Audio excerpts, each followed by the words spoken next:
Good evening, Grace America. I'm Hugh Hewitt. Ben Domenech is my guest. He is, of course, editor-at-large for The Spectator, Fox News contributor, the writer at The Transom, and the host of the Big Ben podcast, which is fabulous. Ben, I want to start by saying I don't want you going into radio. Your voice is too good. I was listening today. You're dashing my dreams, Hugh. I don't want you to. Guy Benson Guy will do the same thing. He'll push off the top of the building. It's really mellifluous. And I was listening to your opening monologue on how Iger and Disney and the left really don't understand the message that conservatives are getting. And at the same time, I was listening with a professional's ear. Have you ever done radio? I have only ever been a substitute host, and I will tell you a little bit of the background on that one because I wanted to actually record that in reaction to seeing what Kimmel had to say and kind of the fallout of everything. That was recorded at 5:30 in the morning. So if I can do that at 5:30 in the morning, then that means that I think I'd be more than happy to try it out. I used to do morning drive, and you do have to kind of have a cup of coffee and go. I know. Afternoon drive is better, and a morning drive year is a dog year in radio. I'm telling you that.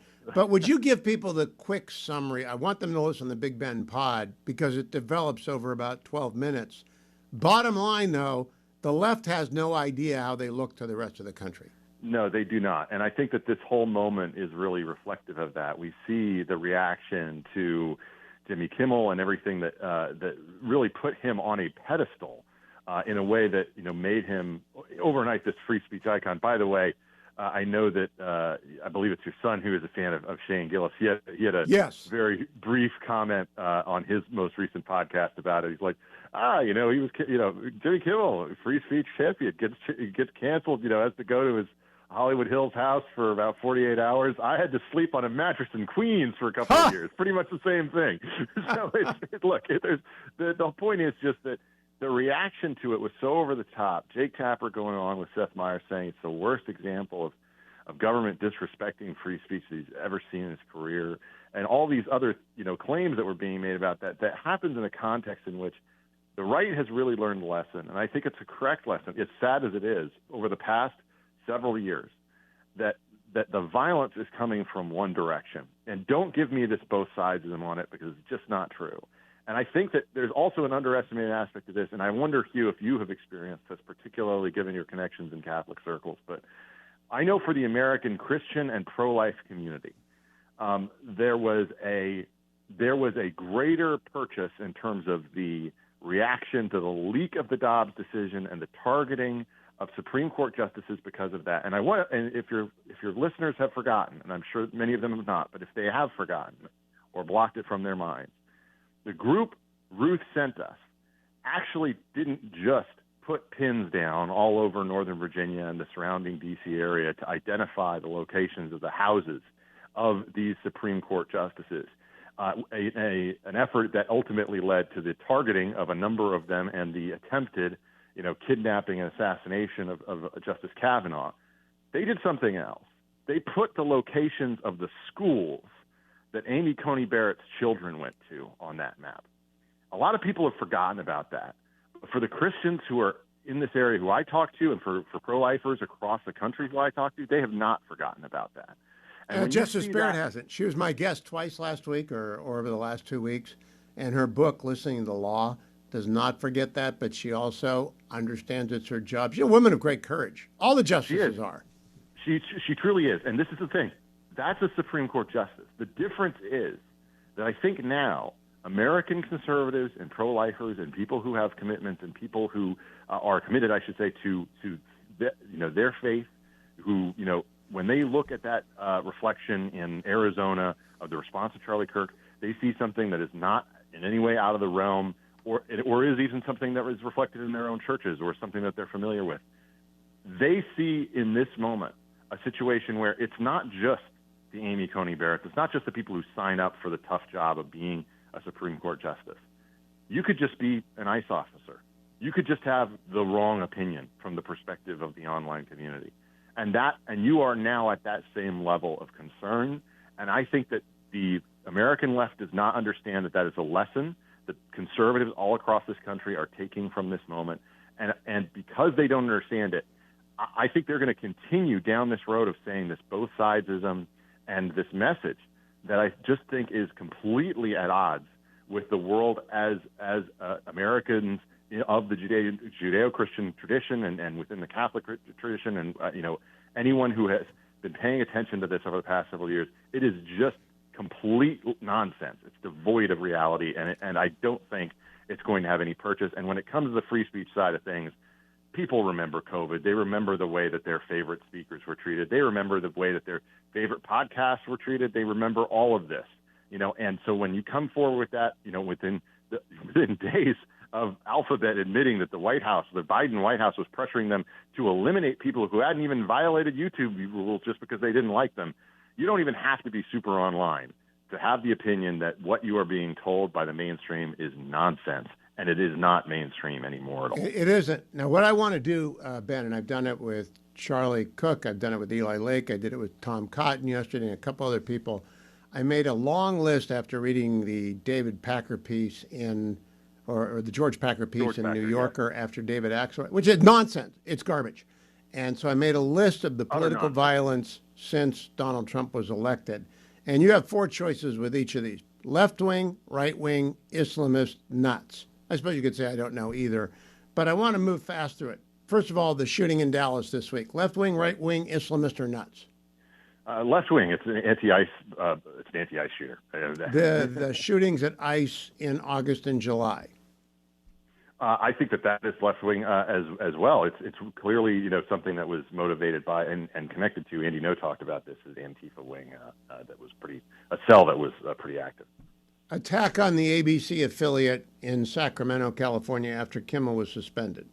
According to their own statements, left wing. At least if you're going to believe the mishegas that they left. Destruction of a memorial, attack on some supporters at vigils for Charlie. I don't think you can say that any motivation other than left wing. Right. Fox News van attempted bombing. I'm sure that they were just, a big fan of Nick Fuentes. Yeah. Of course. It might be Islamist. I've been told to be careful. It might be Islamist. Of course, the assassination of Charlie, I think, is left-wing violence, and I don't care what people say at ABC about the love notes. What do you think? Yes. No, I don't think you can put it's clearly a trans hate motivated thing, and additionally other kinds of hate motivated thing in terms of Charlie's definition, and that is left wing. All right. Murder of the Catholic kids in Minneapolis this summer. It's at least trans motivated. It seems like, and some of the rhetoric that was written on the weapon in question, certainly left wing. You could say it's just nuts, but there's a thin line between trans left wing and nuts on that. I think it's a mixed case. How about the murder of Melissa and Mark Hortman in Minnesota?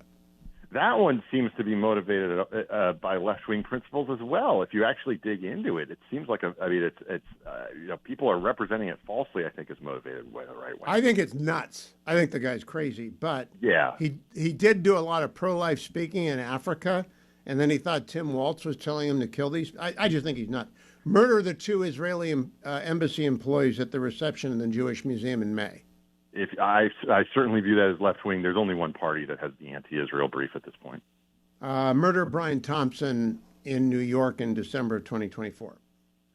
Luigi, I mean, come on, look at who is praising him. If Taylor Lorenz is praising you, I think you're on the left. And Senator Warren said people can only be pushed so far. She took it back, but she said it. Yes. The attacks on the Tesla dealerships, including arson and vandalism. Clearly motivated by attacks on Elon joining with Trump. I mean, it's all left. 2 attempts on Trump and the murder of Corey Compatore, of course. Well, of course, we know the second one in terms of its motivation. The first one, it could just be nuts. I will say that because we don't know as much about that first one, and I think that we deserve to know a heck of a lot more. But it's certainly was not something where we had any indication that it was coming from anything other than the left. You could, though, say it's someone who's nuts and just wants to be famous.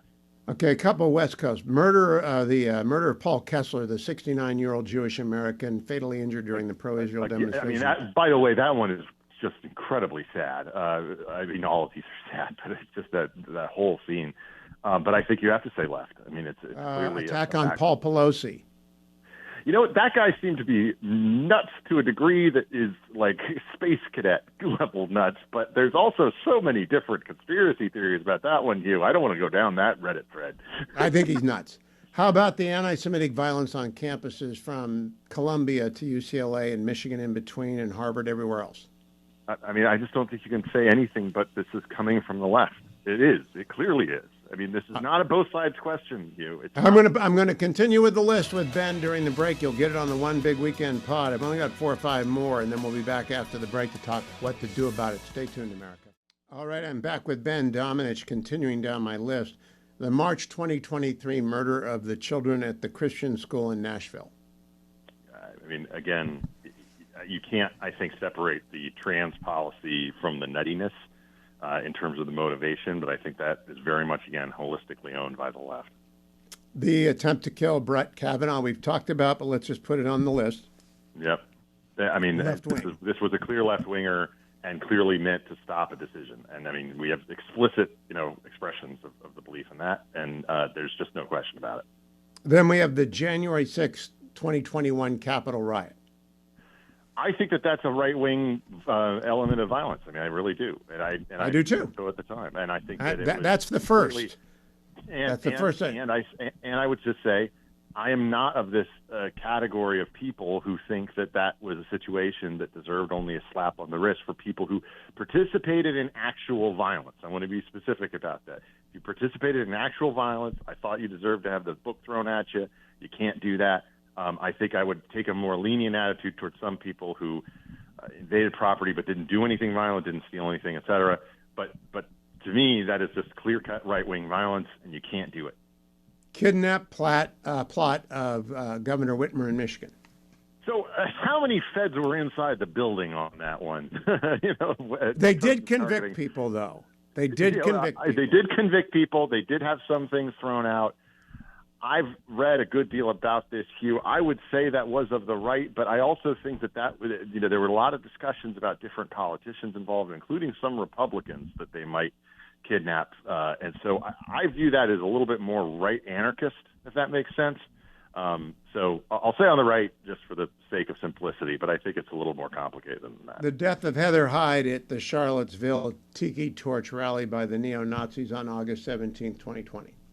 I mean, I think that was of the right, just given the motivations that we know, in terms of the context. But I also think that was something that was so clearly unconnected to the right in terms of its motivation. You could make a case, but I'll put it on the right. Okay, 2 more. The softball practice attempt to wipe out the GOP congressional caucus on June 14th, 2017. Yeah, by the guy who lived in the same place where I keep my storage unit. That was left. Very left. Bernie guy, though. Bernie denounced it. And then finally, this is big. The day that Donald Trump was inaugurated, Antifa destroyed property in D.C. They did it again last week, and they have never stopped in between. Are they left-wing? They are completely left-wing in terms of their principles, in terms of everything that they do. And what's more, as Andy Ngo has pointed out, as others who pay attention to him has pointed out, the people who are bailing them out are left-wing. This is the thing people get wrong about Antifa. They don't actually need to get funding from these different places in order to do the terrible and violent acts that they do. What they do depend on is a cohort of people who are well-funded, who get them out of jail and get them out back on the streets quickly. And that's the reason that they're able to continue these activities, despite all of the efforts to shut them down on a local level. Now, Ben and I are coming back on the other side to talk about, it's obviously overwhelmingly left-wing violence with some mental illness thrown in and 2 or 3 instances of right-wing violence, which is not really Republican conservative violence. Nevertheless, what do we do about it? Stay tuned. Welcome back, America. Hugh Hewitt. Ben Domenech is my guest. Follow Ben at bdomenech on X. Read him. His Substack is The Transom. He is a contributing editor to The Spectator, and he's a Fox News contributor. Ben, we went through the whole list. Violence in America since Donald Trump was elected, political violence, overwhelmingly on the left. George Packer comes out with this New Yorker piece. David Axelrod, who I have a great deal of admiration for, he's just wrong about everything, but he's a nice guy. So he'll read this, look at this, and it's nuts. It's sort of like the people who think in Hollywood that Kimmel is the victim here. Yeah. I think you've hit on a connection that I myself maybe hadn't fully thought of, but I think really makes a lot of sense here. They live in a bubble in which they do not see the way that these different incidents have been received by common Americans. You went through that list, and I actually would say that for most people who I talk to, even those who are not politically engaged, the vast majority of them are familiar with at least half of the incidents that you're talking about. They have radiated across the country. They get national attention. And because of that, much in the similar way that I would actually say, I mean, this may seem like an odd connection, but I would say, the reason that people sort of respond to incidents of police violence is because they have something to look at, that they can see and that makes them feel like the problem is perhaps worse than it is. In this case, the problem isn't worse than people think it is. It is as bad as people think it is, but it's also because they can see these things on camera. They can see the evidence of it in their day-to-day lives. And these things are happening in major cities across the country. I mean, when you're targeting a Dallas ICE facility like that and you have the footage and you have everything that follows from it, people take a lesson from that in Dallas and the surrounding areas. And even if you're an apolitical person, you say, this is sowing chaos. And what I have seen, and some of the polling is going to be coming out, if it hasn't already, in the coming weeks. But the indications that I have from the people who I talk to who are running these polls constantly is that the shift that they are seeing, particularly among independent voters, is putting this on the American left, that they believe that the left is causing more violence and chaos than the right. And so that's why I think it's so incumbent upon them to make this, they feel the need to make this both sidesism argument against all the facts because they're hoping that the independent, movable voter will not believe their own eyes. And I don't think I think it's a tsunami of evidence will overwhelm them. You know what I left off the list, Ben? You didn't notice it. I did not bring up the violence in the aftermath of the murder of George Floyd because I think that's a very complicated. I was in the riots of L.A. in 1992. It's a very complicated racial situation that I find difficult I would to also categorize. say I think the left, I would actually describe that as a situation where the left grabbed on to something that was an expression of frustration and racial tension and turned it or attempted to turn it in multiple cities, including, of course, Portland, Seattle, and others, into left-wing violence. But can I add one more thing to this? Please. And I have to say, I didn't know we were going to get so dark on a Friday. I was looking forward to asking you whether I should put a future on the Guardians for the series. You absolutely should. They got the pitching, but go ahead. But here's the thing. I think that this is a, we've been in certain situations in the past where, the haves, the political haves in the country, they break in different directions. You remember, of course, epistemic closure, that popular phrase from the left-wing bloggers back in the day during the Bush era. One of the things that I think is going on for the left is that they have been so crushed by these elections, they don't know who to turn to, and they themselves do not trust necessarily these guardians of these gatekeepers that still exist, the New Yorker, the Atlantic, New York Times, Washington Post, LA Times, et cetera, who have been telling them so many things. They told them that Joe Biden was the only way to win. They told them that Kamala Harris was the only way to win. They've told them all these things, and they're looking to them for reassurance. So part of what I think that George Packard piece is trying to do is reassure their audience. You are not the bad guys. You are not the baddies. You are not on the wrong side of this thing. You can keep calling them fascists and Nazis, and it's not going to be on you. And you know who doesn't believe that? Anyone else. 70%. And let me add a couple of points to this to get your comment. In the middle of all this, Kamala Harris goes on a book tour, which reveals she's really as empty as we thought she might be. And we've got an enormous number of lefties coming to Jimmy Kimmel's defense in an attempt to make him a hero during the morning of Charlie Kirk. And then finally, people don't really understand what the Charlie Kirk explosion of grief mourning and at the same time Christian belief was about. They lack the language and they've run away from it. Can you watch this? There won't be anything about Charlie this weekend. It's over, right? It's a week later. The news cycle wants to move on, but a lot of people are going to go to church. Yeah, and here's the thing that they don't understand about this. That is something that is not a short-lived event. For the lefties, and I think in particularly for the Acela Corridor folks who are within this space, who viewed Charlie as just being another representation of kind of, college republicanism or something like that. They had a very limited view of what he was. And for the vast majority of Americans, including those who were not even going to Turning Point events or participating in it, he meant a lot more than that. And especially to American teenagers and to young people across the country for whom you can actually see the polling data in terms of the shifts that he had in certain areas, and particularly college campus towns across swing states in the Midwest, et cetera. There's drill down on this that is very clear. And what that actually means is this has a much longer tail. And it's not just about politics. It's about faith. It's about providing an answer for an entire generation that is perhaps the most unchurched that we've had in the history of modern polling.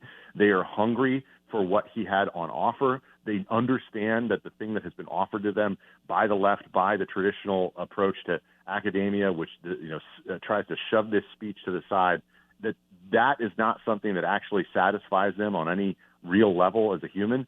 And they were eager for something more, and he was offering it to them. And that's there are a bunch of people who are Charlie Kirk adjacent, Ben. You, Guy Benson, Mary Catherine Ham, Michael Knowles. There's Riley Gaines. There's a long list of people who are adjacent to that space that the left doesn't have. I just want to say we are adjacent. He is 10 years younger than all of us. I know, but adjacent is adjacent. I will say this. I think I may have said this to you before. I was skeptical when I met him, back in like 2014. It was right during the heyday of Obamaism and everything on college campuses. I'm like, you're going to try to win over young people? I mean, good luck. But as it turned out, guess what? He was right. And that's the kind of thing that I think is one of the reasons that he has so emboldened young people across this country. And it's not going to go away. And the left, I think, is going to be shocked by how much it doesn't go away. So exit question. Is it going to show up in New Jersey and Virginia in November? I think it's already showing up in New Jersey.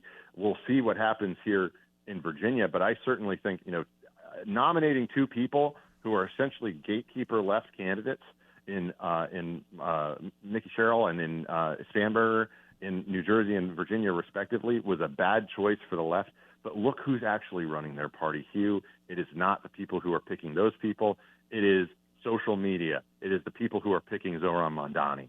And they have no ability to block that kind of thing. And so instead, they're trying to ride the tiger. They're trying to just whitewash his extremism out. And you're going to be hearing from the New Yorker over the coming weeks and months, here's why Zohran is great for America. They've already started it, by the way. They've already done some glow-up little profiles of him. And it's only going to continue because if I had time, I would ask you if Gavin Newsom saying the elections would be canceled in 2028 will follow him. He said that the night before the ICE attack. He's catering to that extreme. And it is very dangerous and wrong. And I think it's going to hurt him. We will see. Ben Domenech, thank you. Follow him on X at B Domenech. Read him at the Transom. Read him at the Spectator. See him on Fox News.